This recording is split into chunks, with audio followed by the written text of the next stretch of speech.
SNAP benefits are set to expire starting November 1st due to the ongoing federal government shutdown, the Maga federal government shutdown, and the USDA's refusal to use its $5 to $6 billion in contingency fund to extend payment to SNAP, essentially taking money for food away from over 40 million Americans.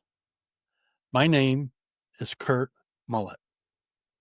I'm Hoosier Blue, and I have something to say. Let's get at it.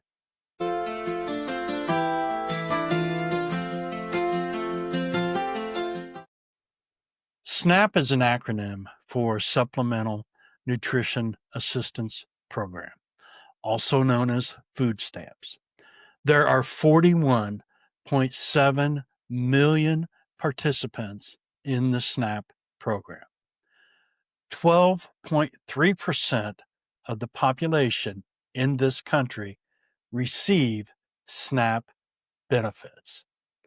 These numbers do not include undocumented immigrants because undocumented immigrants do not receive SNAP benefits, nor can they apply for SNAP benefits.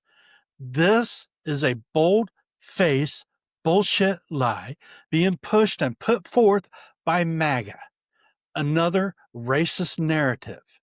Have you ever noticed that any time that we question them on anything that they do or a decision of theirs, or they present some fake scenario to us as a problem, they always blame it on immigrants and immigration?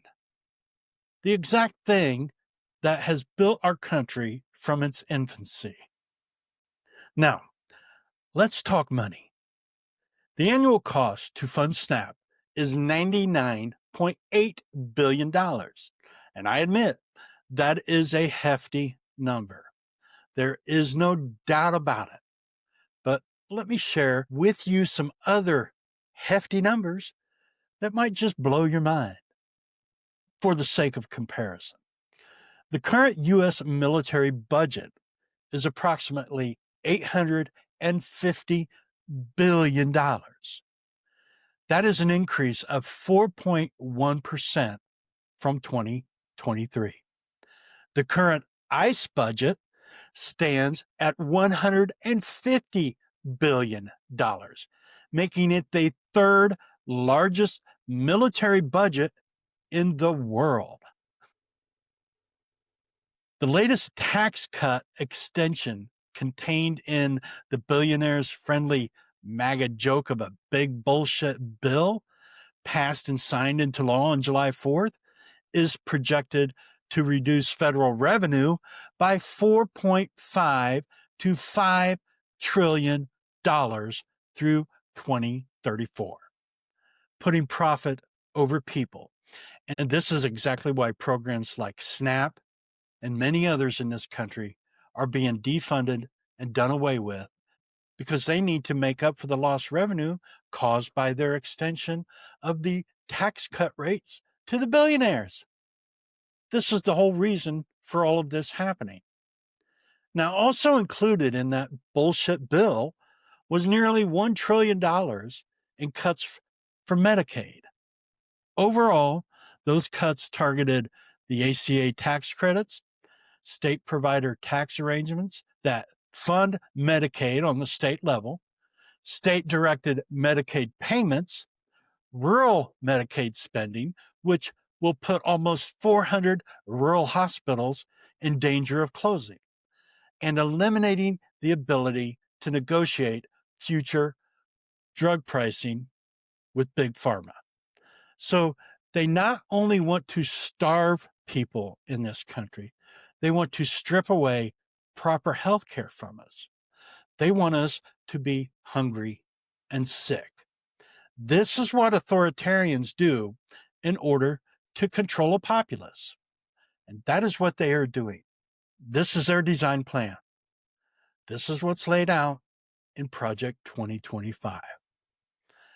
Now, it is estimated that 47's personal wealth has increased by a staggering $6.9 billion in the last 10 months, due partly to his launching of his cryptocurrency World Liberty Financial, which, prior to its launching, he rolled back crypto regulations and signed favorable legislation directly benefiting his holdings. It's also been reported that he received another $1.2 billion in revenue from 3 other crypto ventures launched after his reelection. It has also been revealed that he has accepted numerous bribes in exchange for presidential pardons. He has secured golf resort and hotel deals in Vietnam and Indonesia. He continues to use his own properties to house foreign dignitaries and federal employees while charging the U.S. government inflated prices. He has accepted numerous undisclosed gifts and monies from foreign countries and acquaintances. A jet was given to him by Qatar that he claimed was a gift to the United States. It is currently undergoing an extensive renovation that will cost in excess of $1 billion. And now it is being reported that it will be used for travel needs for his presidential library.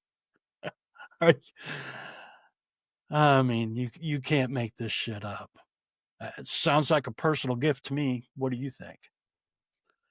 He gave Argentina $40 billion to assist a corrupt bootlicker in winning his election, while further decimating the agricultural farming industry in the process. And then he announced that we should start buying beef from Argentina to help reduce American beef prices. So he's going after the cattle producers also. I mean, this guy hates the American farmer, but, they all voted for him. So I have very little empathy for them right now. And now he has demolished the east wing of the White House in 4 days to build an elaborate authoritarian symbol of opulence at an estimated cost of $300 million, which I can guarantee will increase as time goes on, while at the same time demanding a $230 million payment from DOJ for what he claims is reimbursement for unlawful investigations. Yet MAGA can't find the money to fund SNAP and continue to assist millions of Americans with feeding themselves. MAGA would rather see people starve than to assist them. Profit over people. The corruption coming out of this administration, along with the hate, pain, and suffering being inflicted on so many people living in this country, is unprecedented. How anyone can be okay with what is going on is beyond me. I will never understand it, how anyone can support this administration. So let's get back to the facts that surround SNAP and those who receive the benefits. Each individual who receives SNAP, on average, receives $1,872.20 per month. That is $2,246.40 per year. That seems like an extremely reasonable number to make sure that an individual is guaranteed to put food in their belly. At least it does to me.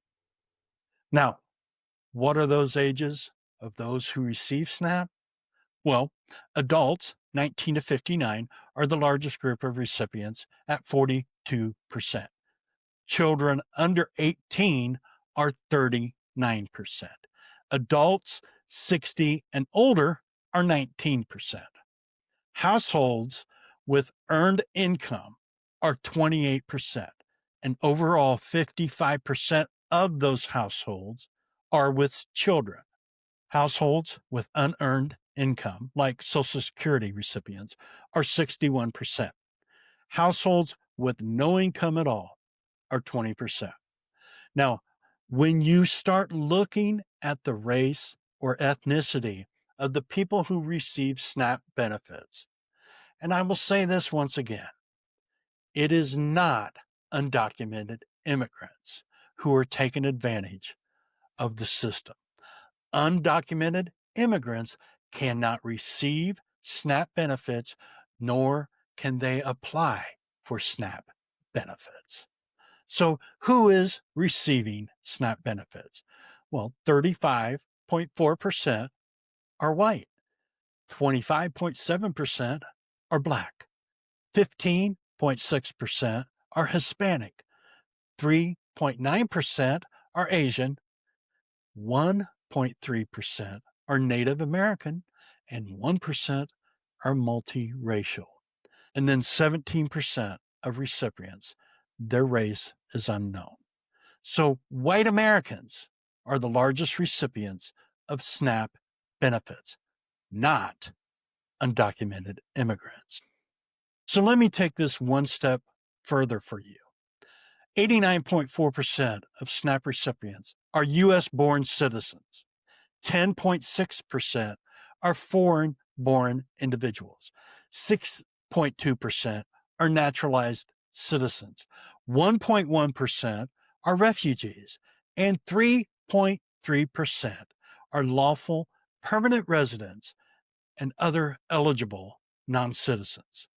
Natural born American citizens are by far the largest recipients of SNAP benefits, not undocumented immigrants.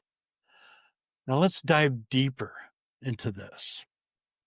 Over 1.1 million U.S. military veterans and more than 20,000 active duty military families currently receive SNAP benefits. Roughly 1 in 14 veterans under the age of 65 rely on SNAP benefits. Over 40% of veterans that receive SNAP benefits are disabled. 33% of those are over the age of 65. 213,000 National Guard and Reserve members receive SNAP benefits.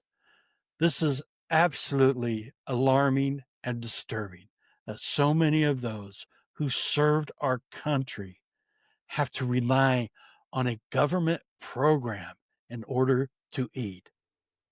And hey, that's not even counting the over $17 billion that was stripped away from the VA that was contained in the bullshit billionaires bill.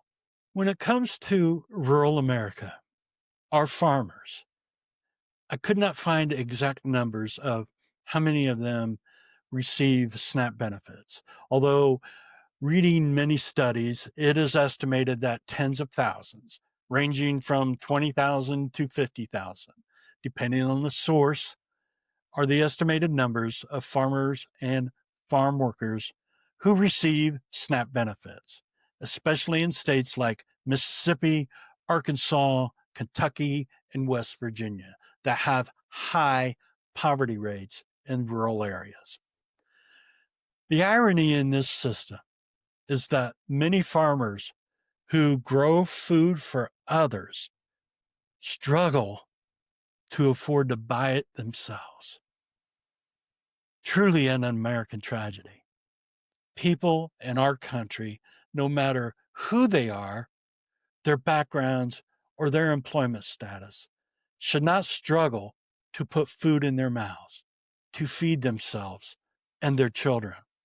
This is asinine on every level. We can and should do so much better when it comes to taking care of people in our country. If MAGA was half as concerned with taking care of the common man as much as they are with taking care of the uber wealthy, could you imagine? I mean, So let me be clear, and I hope I have. It is an American tragedy at what has taken place with the SNAP program and the refusal to provide assistance when it comes to feeding our fellow man in this country. But this is something that Republicans have been fighting against for a long time. They label such programs such as SNAP as entitlement programs and present them as huge wrongs to their supporters, as massive avenues of wasteful spending, accusing people of being lazy and freeloaders. Yet they continue to pass legislation that are clearly entitlements to the top 1% wealthiest, who I consider to be the biggest freeloaders in our country. Maga has become a disease in our nation, and we need to eradicate it as soon as we can before it kills us all. I want to thank you for joining me for this pod. I truly appreciate your support. Please give me a like, a follow, drop me a comment. Tell your friends, your family, and your coworkers about me. My name is Kurt Mullet. I'm Hoosier Blue, and I have something to say. I'll catch you on the flip side.